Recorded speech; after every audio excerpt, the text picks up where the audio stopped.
As one who lived to advocate love for all of humanity, including animals, there is extensive evidence that shows Jesus led his life as a pacifist and a vegetarian.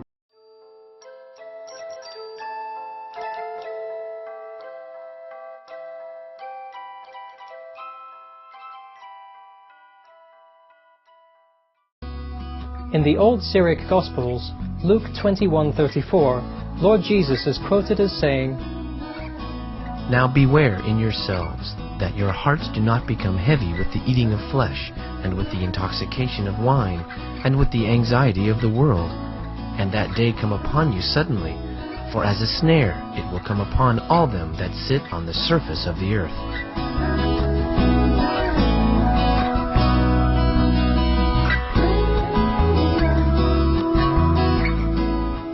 And in the Gospel of Matthew, there are also teachings of Jesus which make the most sense when deciphered from a vegetarian standpoint. For example, "Woe to you, teachers of the law and Pharisees, you hypocrites! You are like whitewashed tombs, which look beautiful on the outside, but on the inside are full of the bones of the dead and everything unclean. In the same way, on the outside you appear to people as righteous, but on the inside you are full of hypocrisy and wickedness."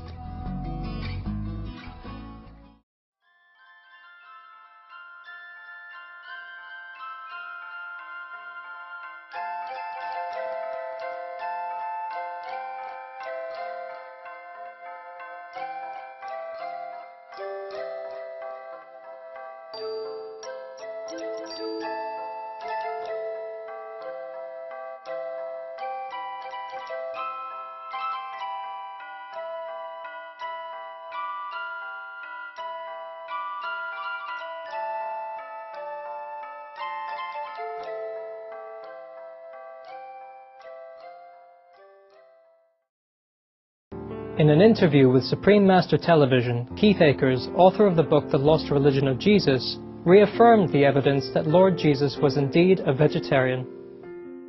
There were a bunch of people in the early church who didn't eat meat and didn't drink wine. It's clear. We hear from other sources that all the apostles were vegetarian, and that James, the brother of Jesus, was also a vegetarian. Hegesippus is quoted as saying that James, the brother of Jesus, was not only a vegetarian, but he didn't drink wine, and he was raised that way.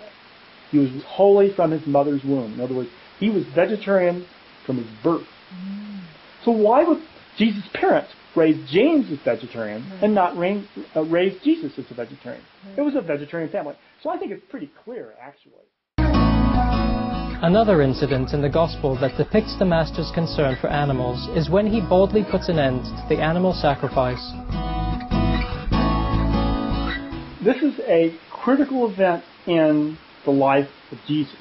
In just the week before his death, Jesus goes into the temple and he disrupts the animal sacrifice business. And this is the incident that everyone remembers as Jesus overturns the tables of the money changers. But in fact, he's not primarily interested in the money changers.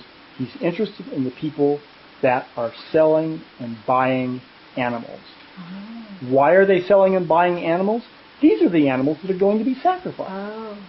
The incident in the temple is actually found in all four Gospels. It's one of the few incidents in Jesus' life which is found in all four Gospels. And this is how John describes it. When the Passover of the Jews was at hand, and Jesus went up to Jerusalem. In the temple he found those who were selling oxen and sheep and pigeons, and the money changers at their business. And making a whip of cords, he drove them all with the sheep and oxen out of the temple. And he poured out the coins of the money changers and overturned their tables. And he told those who sold the pigeons, "Take these things away." And so what is going on here? It's primarily directed against the people who are dealing in animals. And this is what got Jesus killed. The sacrifice of animals is also condemned in the Hebrew Bible. For example, In the book of Yesaja it is stated, Whoever slaughters an ox is like one who kills a human being. Whoever sacrifices a lamb, like one who breaks a dog's neck. Distinguished American monk, Zen priest, and author Dr. Stephen Harefield shared with Supreme Master Television his research findings about Master Jesus Christ's upbringing. Jesus was an Essene. You read an older Bible and you read a newer one, and there are huge, blatant differences. In the older ones it said Jesus would retire to Mount Carmel. In the newer Bibles it said he would go up on the mountain. Where's Mount Carmel? That's where they found the Dead Sea Scrolls. That was the home of the Essenes. Mary, his mother, was a master in the Essenes, and she was a leader. The second thing is, the older Bibles don't say that Joseph was a carpenter. What it says is Joseph was a master of the craft. He was an Essene. He was an alchemist. So, what does that make Christ? An Essene. Dr. Harefield, many people think that Jesus was a vegetarian. What's your take on that? I have no doubt or no question that he was.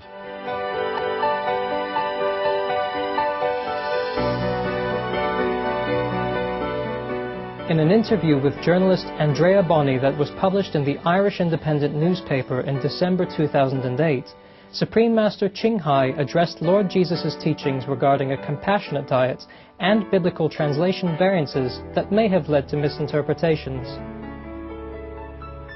Poor Jesus. Everyone tried to put meat or fish into the Lord's mouth. He's a pure vegetarian. He came from Essener tradition, and the Esseners are vegetarian all the time. Clearly, in the Bible, it stated in many places that humans should not eat meat at all. Be thou not among flesh eaters and wine drinkers. Yeah, meat for the belly, belly for the meat, and God will destroy both meat and them. Who told you to kill all the bullocks and the she-sheep to make offer for me? Please stop the killing of all these innocent. Wash your hands, because they are full of blood. If you continue to do that, I will turn my head away when you pray. And there is a translated book from Aramaic by Edmund Bordeaux Zescali, he's Hungarian, from the old textbooks which were found in the Vatican archive, believed to be the teaching of Jesus. In that, Jesus instructed that his disciples should not eat animal flesh at all. If the Lord were to eat fish, why would he tell his first 12 disciples to forsake fishing and follow him to fish men instead? Yeah.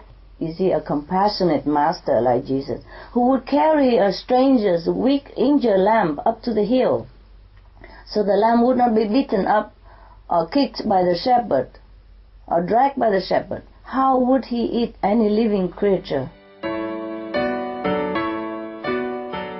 Keith Akers also points out the existence of different versions of the same biblical story.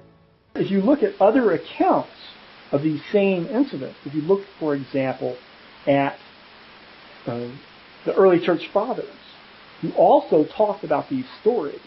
Irenaeus mentions the feeding of the 5,000. Eusebius also mentions that, and Arnobius, another early church writer, also discusses the Jesus feeding of the multitudes, the miraculous feeding of the multitudes.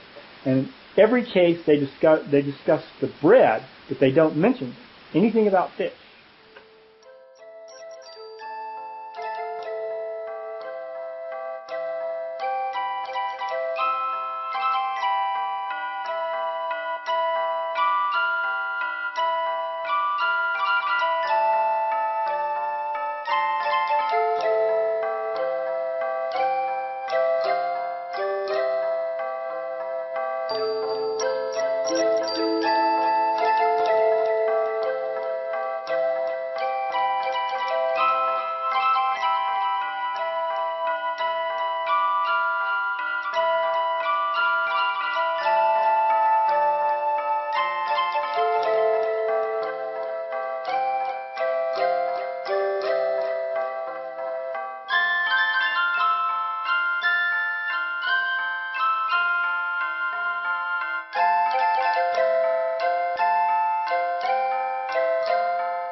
For more info on the historical evidence of Jesus being a vegetarian, please visit Keith Akers' website, www.compassionatespirit.com. Keith Akers' book, The Lost Religion of Jesus, is available at the same website or at www.amazon.com. For more details, please visit www.suprememastertv.com/VE.